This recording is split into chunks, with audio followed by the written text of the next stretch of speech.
సంఘం వాయిస్‌కి స్వాగతం. ఆంధ్రప్రదేశ్‌లో భారతీయ జనతా పార్టీ కాంటెస్ట్ చేసే స్థానాల గురించి ఒకసారి మనం విశ్లేషించుకుంటే, ఆంధ్రప్రదేశ్‌లో మొత్తం 6 లోక్సభ స్థానాల్లో భారతీయ జనతా పార్టీ కాంటెస్ట్ చేస్తుంది.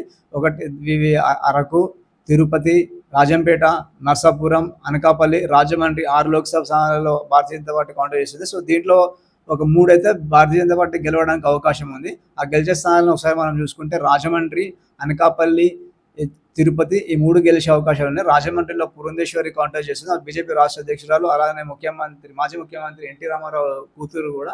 సో, ఇప్పుడు ఆమె అక్కడ భారతీయ జనతా పార్టీ నుంచి కాంటెస్ట్ చేస్తుంది. అలానే వైఎస్ఆర్సీపీ నుంచి శ్రీనివాసు, కాంగ్రెస్ నుంచి రుద్రరాజు కాంటెస్ట్ చేస్తున్నారు. సో, యాక్చువల్లీ 2019లో రాజమండ్రిలో మార్గోని భరత్ వైఎస్ఆర్సీపీ నుంచి కాంటెస్ట్ చేసి ఆల్మోస్ట్ 1,00,000 ఓట్లతో గెలుపొందిండు. బట్ ఈసారి అతని క్యాండిడేట్ని మార్చడం జరిగింది. సో, ఇక్కడ TDP cadre, Janasena cadre Purandeswari గెలుపు కోసం కృషి చేస్తున్నాయి. సో, ఆ ఓటింగ్ మాత్రం ఇటు బీజేపీ ట్రాన్స్ఫర్ అవుతే మాత్రం పురంధేశ్వరి గెలవడానికి చాలా ఛాన్సెస్ ఉన్నాయి.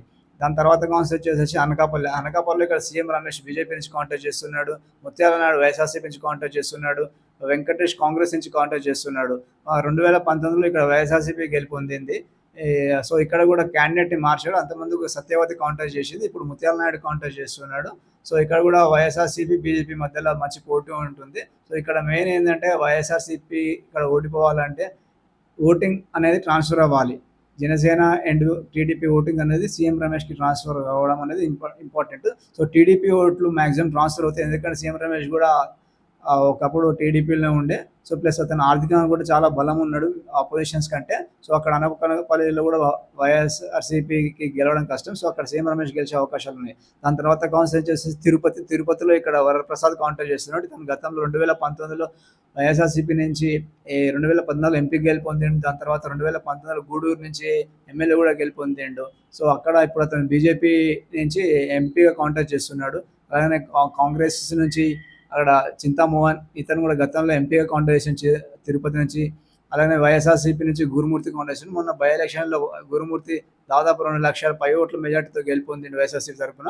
బట్ ఈసారి ఇక్కడ వరప్రసాద్ గట్టి పోటీ ఇస్తున్నాడు. సో, వరప్రసాద్కి మాత్రం వైఎస్ఆర్సీపీ, ఇతను గతంలో వైఎస్ఆర్సీపీలో కాంటెస్ట్ చేసిండు, ఎంపీ కూడా గెలిచిండు, ఎమ్మెల్యే కూడా గెలిచిండు కాబట్టి సో, ఆ ఓటేమన్నా ట్రాన్స్ఫర్ అయ్యి దానికి అడిషనల్గా టీడీపీ, జనసేన అలయన్స్ ఉన్న ఓట్లు కూడా ట్రాన్స్ఫర్ అవుతే మాత్రం వరప్రసాద్ కూడా గెలవడానికి అవకాశం ఉంది. సో, ఓవరాల్గా బీజేపీ ఈ 3 స్థానాలు అయితే గెలిచే అవకాశాలు పుష్కలంగా ఉన్నాయి. సో, ఇవి అడిషనల్గా రాజంపేట నల్లారి కిరణ్ కుమార్ రెడ్డి అతను కాంటెస్ట్ చేస్తున్నాడు భారతీయ జనతా పార్టీ తరఫున. ఆ పొజిషన్లో మిథున్ రెడ్డి కాంటెస్ట్ చేస్తున్నాడు. సో, ఇక్కడ ఇద్దరి మధ్య టఫ్ ఫైట్ ఉంటుంది. బట్ చూడాలి అక్కడ ఎలా అవుతుందో. దాని తర్వాత నర్సాపురం అండ్ అరకులో గెలవడానికి అంత ఈజీ కాదు. యాక్చువల్గా నర్సాపురంలో చాలామంది అతన్ని వ్యతిరేకించారు. బట్ బీజేపీ అధిష్టానం మాత్రం అతనికి ఇచ్చాడు. అక్కడ రఘురామకృష్ణరాజు విశ్వ ప్రయత్నం చేశాడు టికెట్ కాంటెస్ట్ చేయడానికి భారతీయ జనతా పార్టీ తరఫున. బట్ అతనికి టికెట్ నిరాకరించడంతో శ్రీనివాస వర్మకు అక్కడ భారతీయ జనతా పార్టీ టికెట్ ఇచ్చింది. అలానే అరకులో కొత్తపల్లి గీత కాంటెస్ట్ చేస్తుంది. సో, తను గెలవడానికి అంత స్కోప్ లేదు అక్కడ. బట్ చివరి ప్రయత్నంగా తను కూడా విస్తృతంగా ప్రయత్నం చేస్తుంది. సో, టీడీపీ, జనసేన తనకు ఏ విధంగా కోఆపరేట్ చేస్తున్నారో ఒకసారి చూడాలి.